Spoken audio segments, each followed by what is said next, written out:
presidentong sumusuport sa likod ng kanyang asawa. Nasuko ang kapataganitory act ng kanilang pamilya nang makulong si Ninoy at magpasyang manatili sa Amerika noong martial law. Hanggang sa dumating ang isang trahedyang kapwa-humanista sa kanilang pamilya at sa bansang ito. You have a president who robs you, and you have a first lady who robs you more.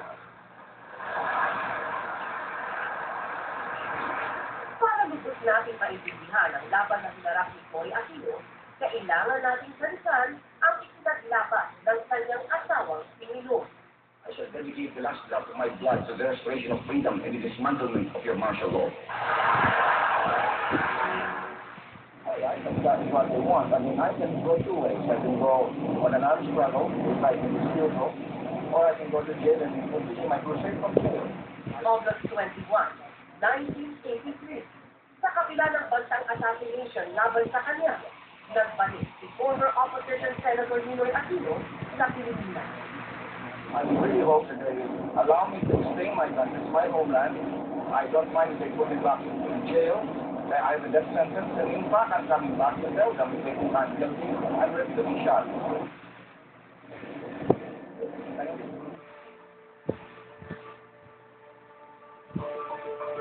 Hindi pa nakakababa si Ninoy sa eroplano. Sunod-sunod na paghutok na ng baril ang kumalinaw na.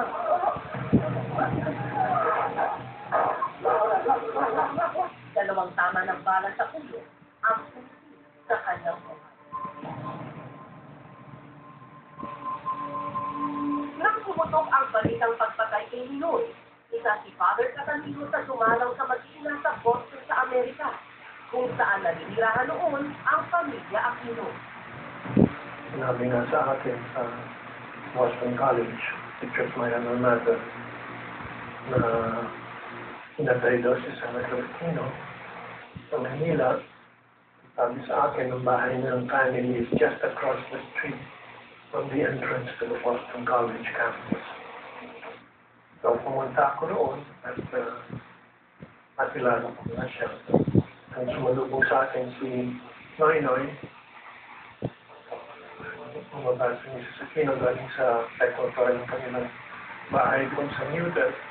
Sabi niya, hindi coincidence, Father. Nangyari, nagdasal kami. Like anything happens to the family, the Lord will make sure that there will be a place where the Filipino place would help us go through the crisis. Ayon kay Father, ang malalim na pananampalataya ni Ginang Aquino sa Diyos ang pinagsugutan nito ng lakas para patawarin ang mga pumatay sa kanyang asawa. He was always